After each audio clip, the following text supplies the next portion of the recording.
Krishna Krishna Hare Hare, Hare Ram, Ram Ram. Hare Krishna. 32e chapitre, la danse rasa. Entendant ainsi Dieu, la personne suprême, Shri Krishna, leur prodiguer d'apaisantes paroles, les gopis éprouvèrent une grande satisfaction. Non seulement elles entendaient ces paroles, mais elles pouvaient toucher ses mains et ses jambes et y trouver l'apaisement des terribles souffrances de la séparation. Puis, le Seigneur suprême commença sa danse rasa. On appelle danse rasa une danse où l'on est entouré de nombreuses jeunes filles. Et Krishna dansait avec les jeunes filles les plus belles et les plus fortunées qui soient de les trois mondes. Les gopis de Vrindavan, tant occupés d'amour pour Krishna, dansaient avec lui la main dans la main.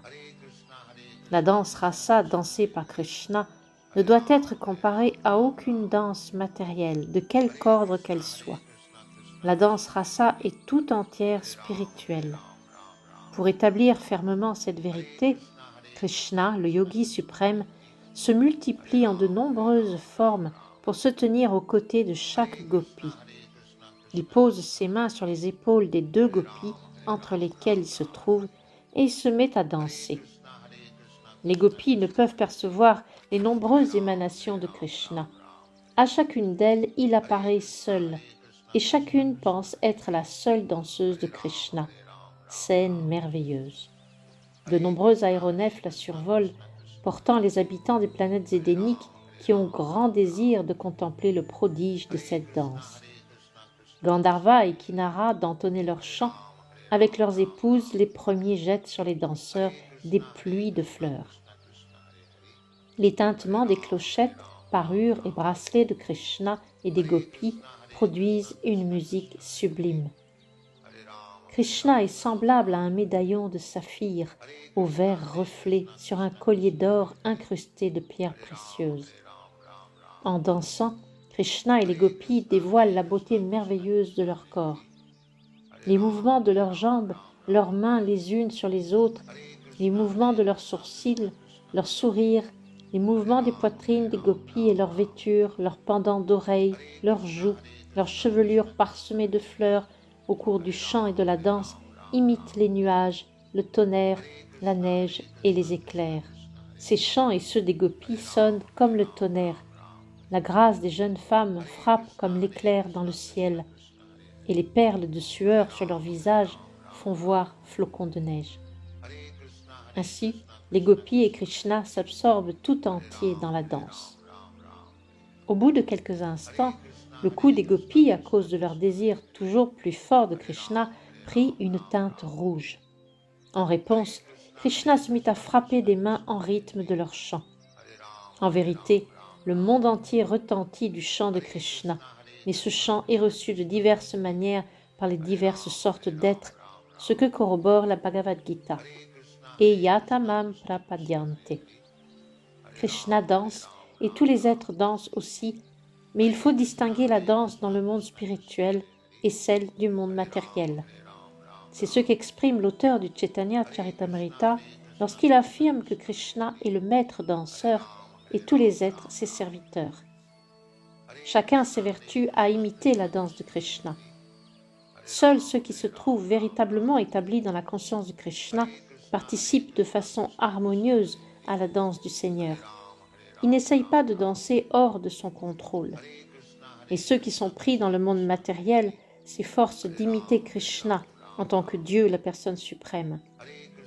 Alors qu'ils sont guidés et contraints par la maya de Krishna, ils se veulent son égal, naturellement, en vain. La conscience de Krishna empêche qu'on tombe dans une telle erreur, car le bhakta connaît Krishna comme le maître suprême et tous les êtres comme ses serviteurs. Il faut danser pour satisfaire Krishna, Dieu, et non pour l'imiter ou tenter de devenir son égal. Les gopis désiraient plaire à Krishna, aussi répondirent-elles à son chant par des mots qui voulaient l'encourager. Suave mélodie, son doux à entendre. Parfois, pour lui plaire, elles lui dédiaient à leur tour une musique merveilleuse, et il répondait aussi par des éloges. Des gopis, lasses d'avoir dansé, placèrent leurs mains sur les épaules de Shri Krishna. Alors leurs cheveux se dénouèrent, les fleurs qui les ornaient tombèrent au sol. Leurs mains posées ainsi sur les épaules du Seigneur, elles se sentirent envahies par la fragrance de son corps où se mêlaient le lotus, d'autres fleurs aromatiques et la pulpe de santal. Prises de fascination, elles embrassèrent Krishna et Krishna les embrassa. Certaines touchèrent Krishna joue contre joue, et le Seigneur leur offrit de sa bouche des noix de Béthel qu'il avait mâchées. L'échange fut l'occasion de grands plaisirs et de baisers. En acceptant ces noix de Béthel, les gopis progressèrent sur la voie spirituelle. Après avoir longtemps chanté et dansé, les gopis se sentirent lasses. Mais Krishna dansait à leur côté, et pour retrouver leur ardeur, elles prirent sa main, la posèrent sur leur poitrine saillante. La main de Krishna et la poitrine des gopis sont éternellement de bon augure. Au contact l'une de l'autre, chacune se trouve spirituellement rehaussée. Les gopis apprécièrent tant la compagnie de Krishna, époux de la déesse de la fortune, qu'elles oublièrent qu'elles avaient un autre époux.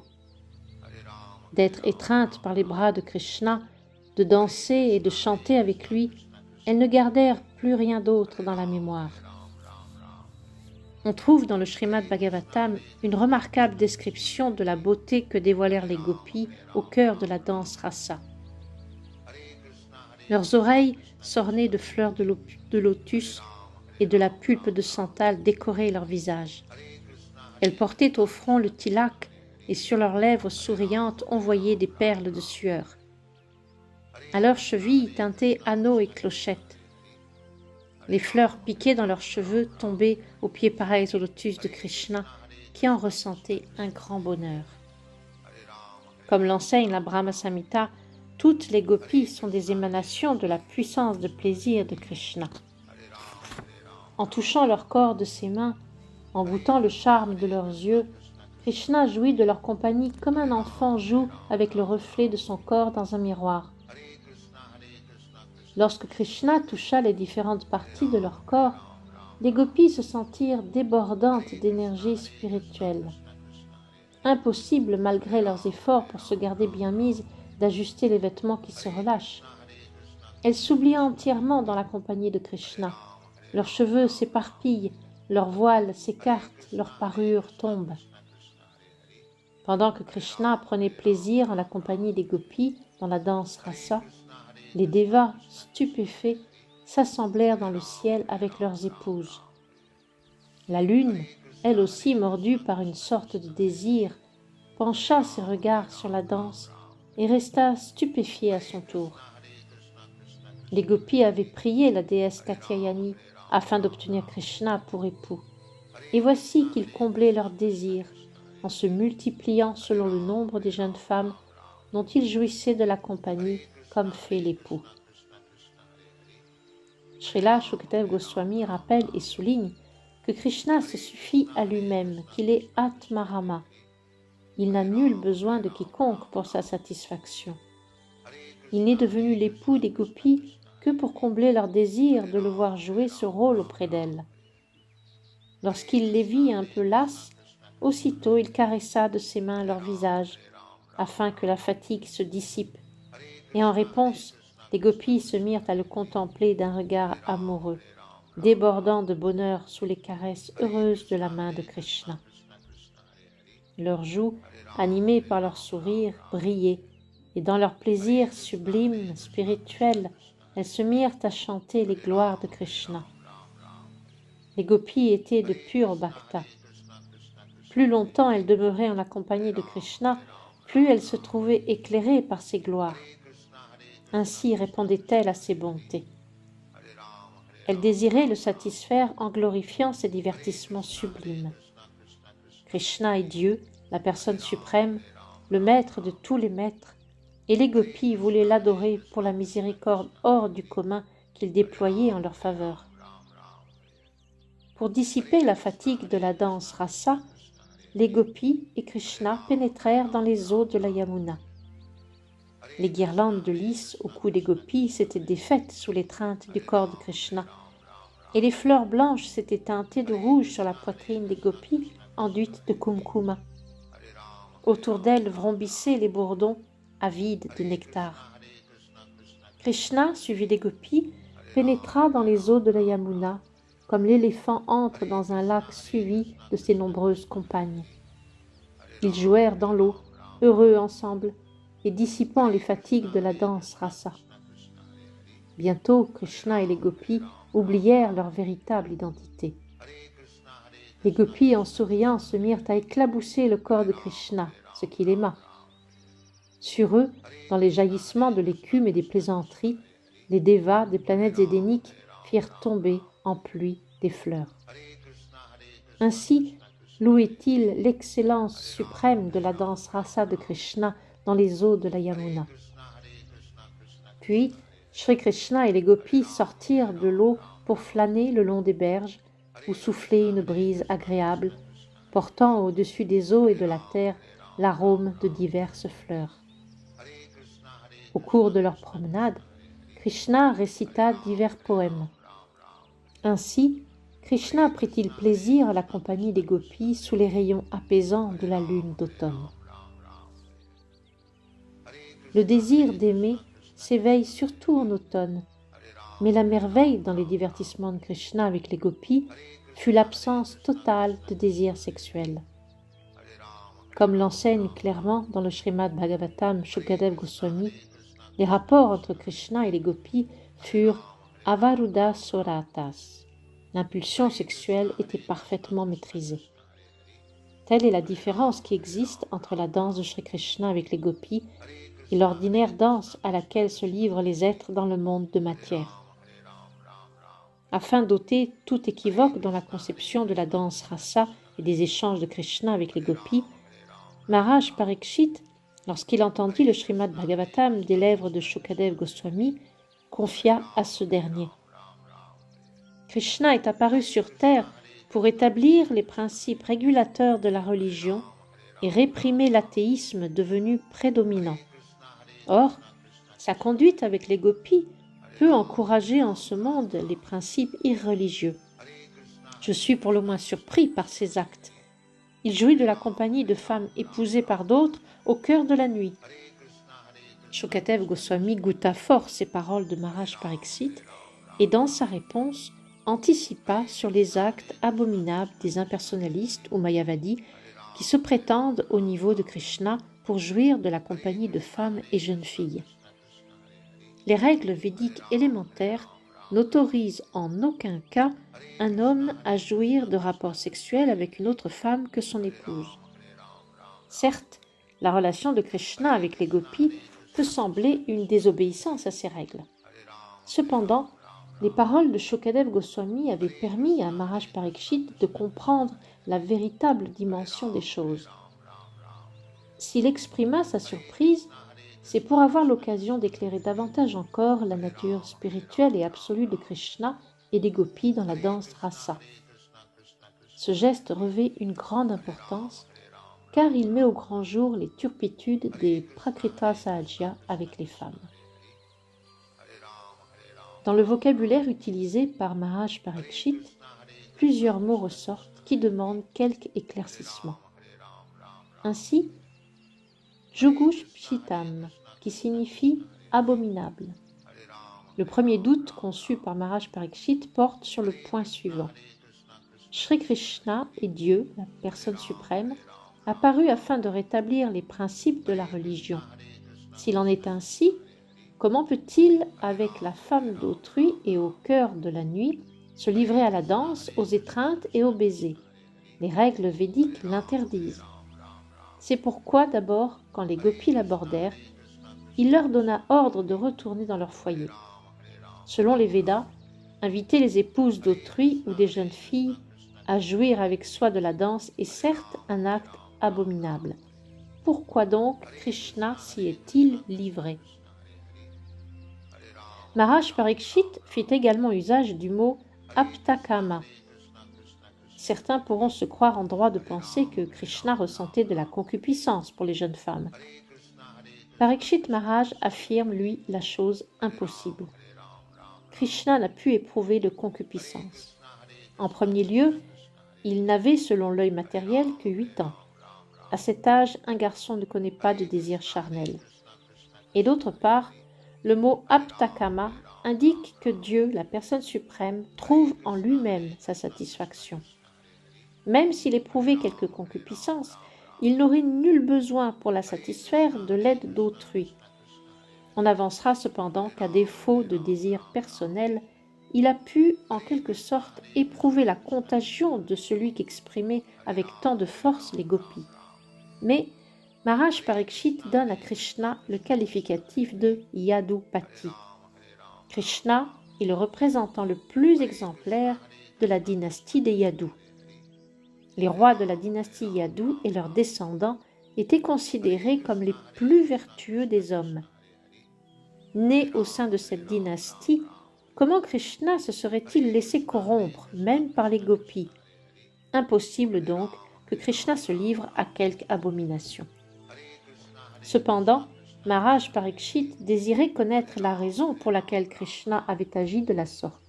Quel était son but réel? Maharaj Parikshit, en s'adressant à Shukadev Goswami, utilisa encore le mot suvrata, par lequel on désigne le vœu de ne se livrer qu'à des actes de vertu. Shukadev Goswami avait reçu la formation du brahmachari, auquel il est strictement interdit de mener une vie sexuelle.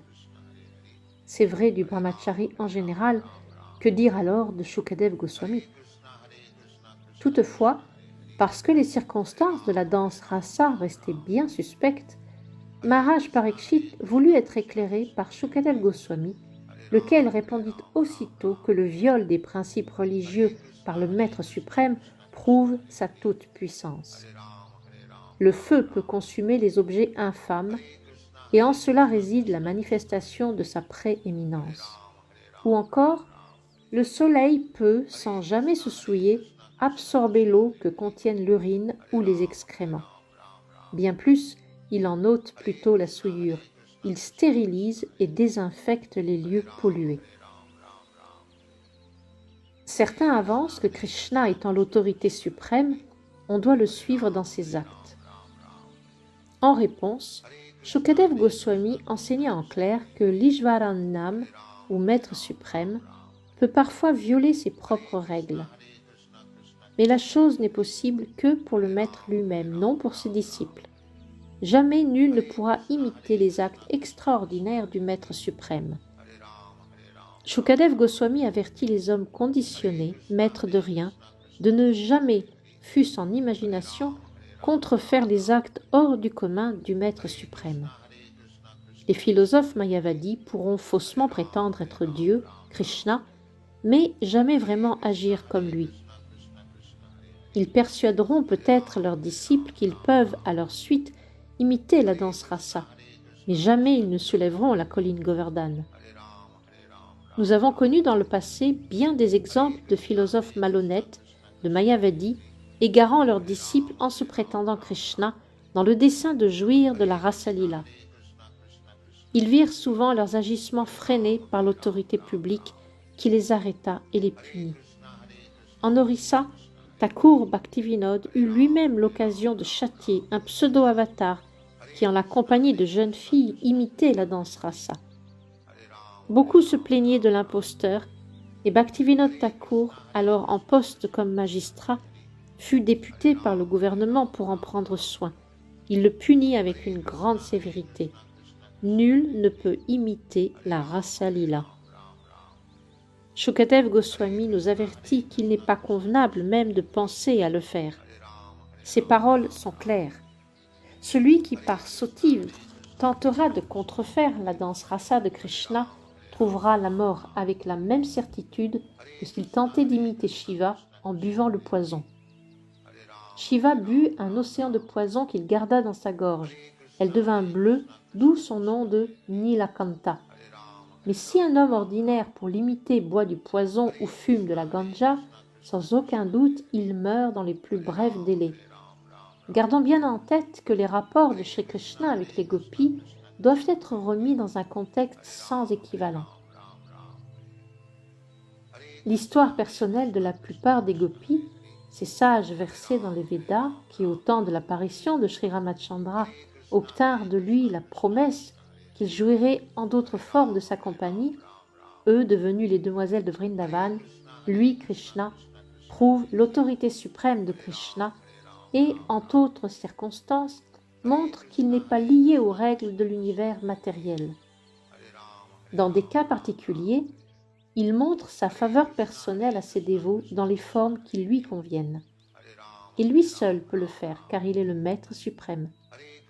Les hommes, en général, doivent suivre les instructions de Shri Krishna telles qu'il les donne dans la Bhagavad Gita, et en aucun cas imaginer même qu'il pourrait imiter Shri Krishna dans sa danse rasa.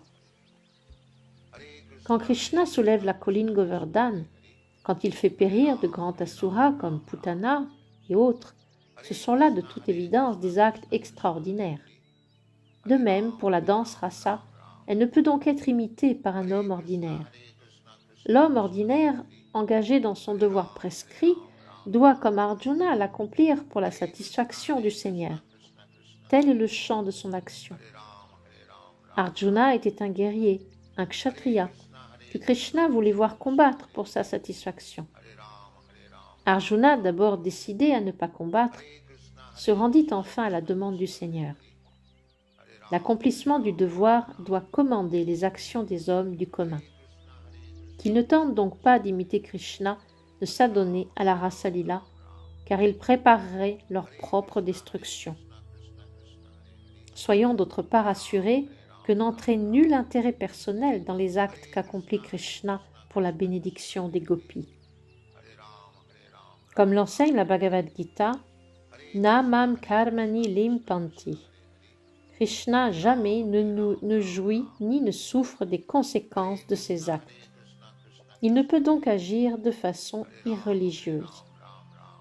Il transcende d'emblée tout acte et tout principe religieux. Il n'est en rien touché par les trois gunas.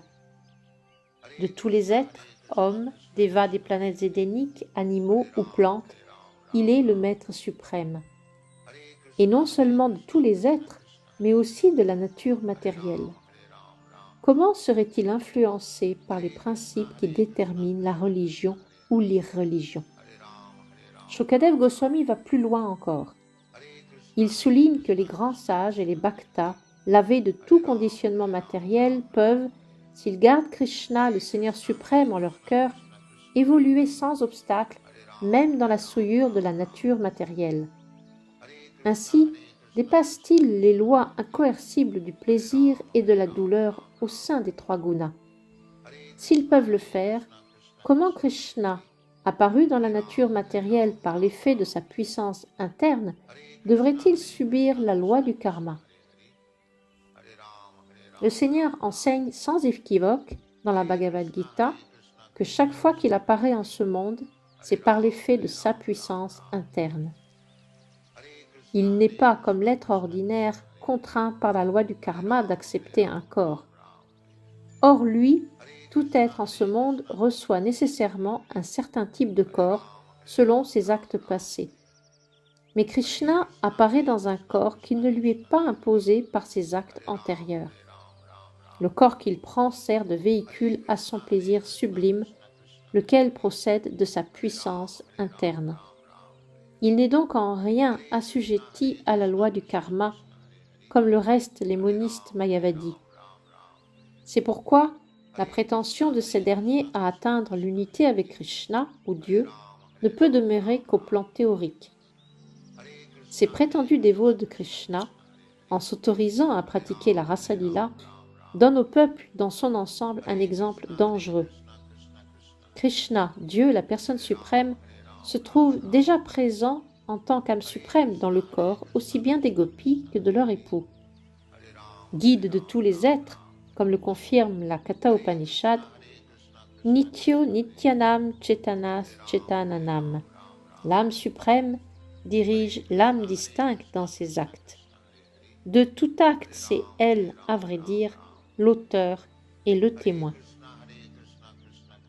La Bhagavad Gita confirme que Krishna est présent dans le cœur de chacun et que de lui procède tout acte, mais aussi le souvenir et l'oubli. Il est la personne originelle que le savoir védique est destiné à nous faire connaître. C'est lui l'auteur de la philosophie du Vedanta et donc celui qui la connaît le plus parfaitement. Les pseudo-védantistes ou mayavadis, incapables de saisir Krishna pour ce qu'il est, ne font qu'égarer leurs disciples en imitant les divertissements de Krishna. Krishna, l'âme suprême en tous les êtres, se trouve déjà dans le corps de chacun. Aussi, lorsqu'il regarde ou étreint quelqu'un, il ne saurait être question d'inconvenance. Certains demandent pourquoi, s'il se suffit à lui-même, Krishna offre au monde le spectacle avec les gopis de divertissements qui perturbent les tenants de la morale conventionnelle.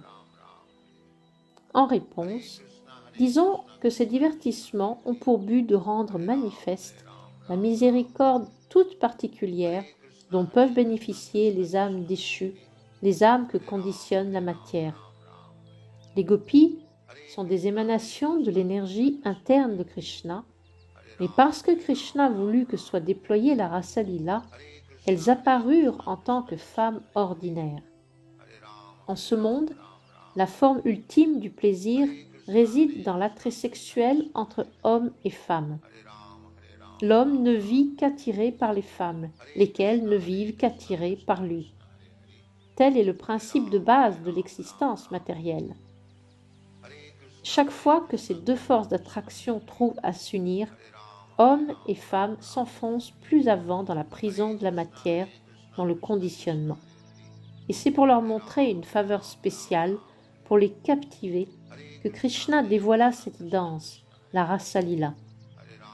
Puisque le sexe les fascine tant, qu'ils sachent qu'on peut trouver un plaisir analogue, mais avec Krishna, et ainsi obtenir la libération hors des chaînes matérielles.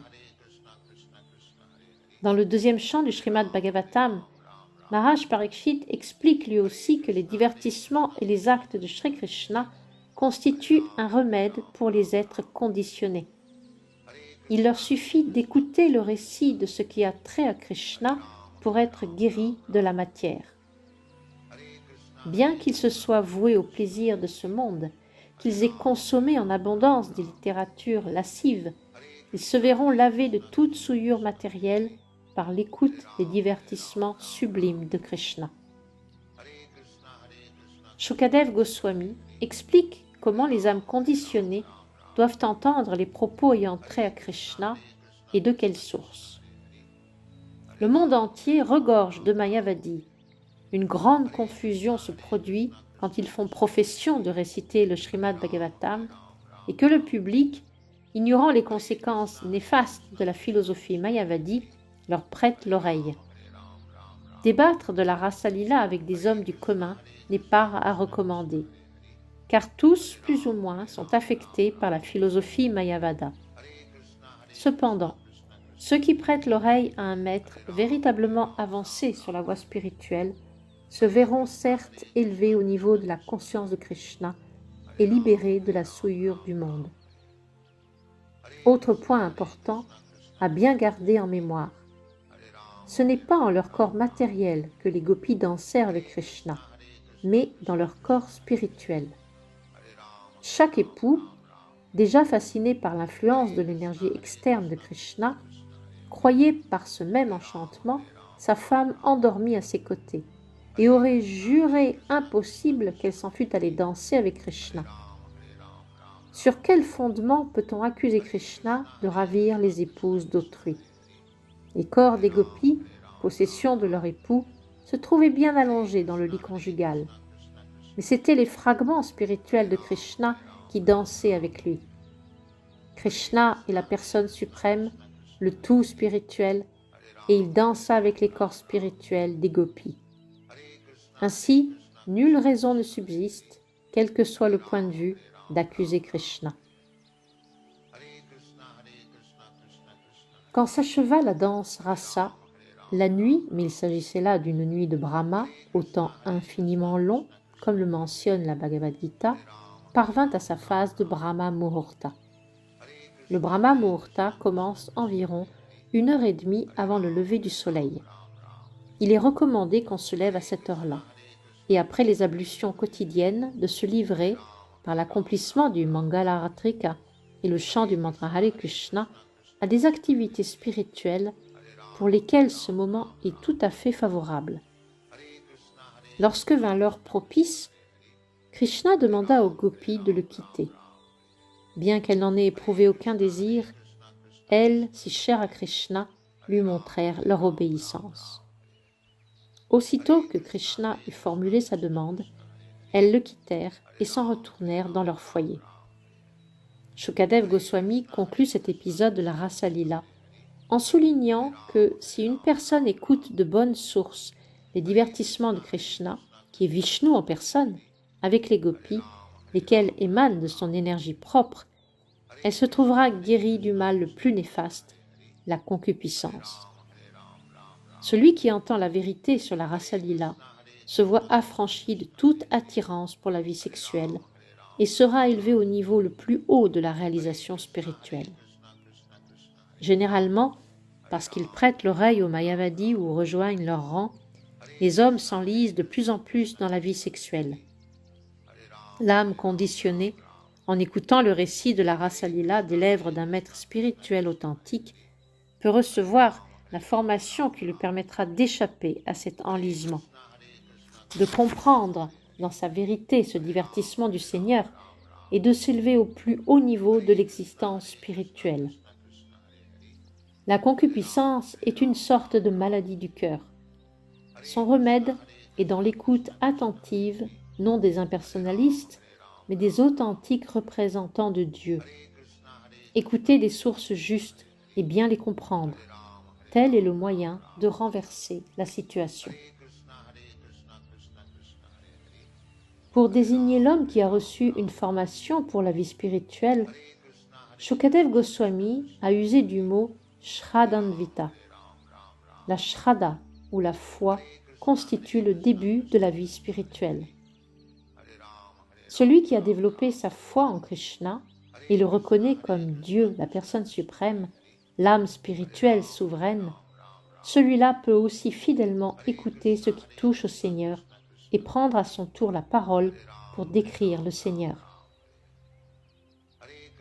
Shukadev utilise également le mot Anushrinuyat, qui implique que l'on doit écouter les paroles d'une personne appartenant à la succession disciplique. Anu signifie suivre, mais aussi toujours. Toujours suivre la succession disciplique. Ne point prêter l'oreille à quelque récitant isolé, qu'il soit un Mayavadi ou un homme ordinaire. Telle sera la règle. Le mot Anushrinuyat implique finalement que l'on doit écouter ce qui a trait à Krishna des lèvres d'une personne autorisée, appartenant à la succession disciplique, et elle-même constamment engagée dans la conscience de Krishna. Qui a la volonté de suivre ses préceptes est assuré du résultat. En écoutant de cette manière le récit de la Rasa Lila, on se verra élevé au plus haut niveau de l'existence spirituelle. Shukadev Goswami fait usage de 2 mots spécifiques, Bhaktim et Param. Ces mots, Bhaktim, Param, désignent l'accomplissement du service de dévotion au-delà du stade de néophyte. On qualifie de néophytes ceux qu'attire seulement l'adoration dans le temple, mais qui n'ont qu'une faible connaissance de la philosophie de la bhakti, du service de dévotion.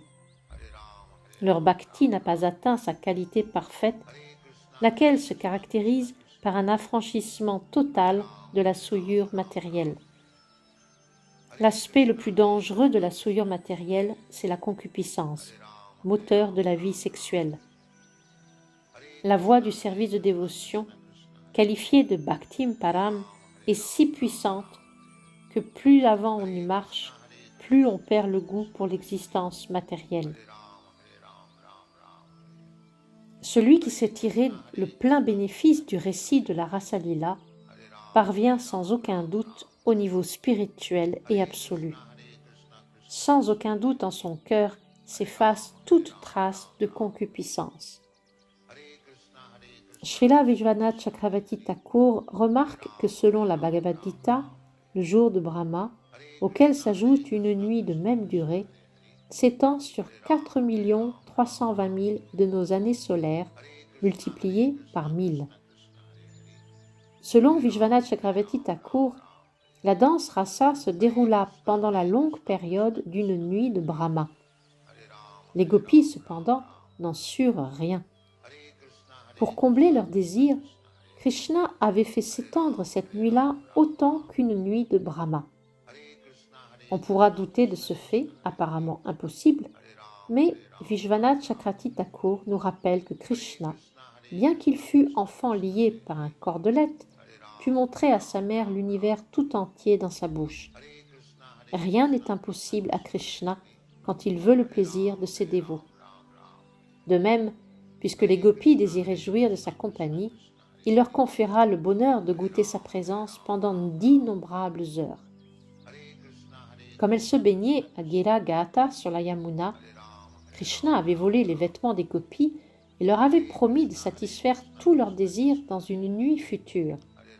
Ainsi, une nuit entière purent-elles jouir de la compagnie de Krishna, devenu leur époux bien-aimé.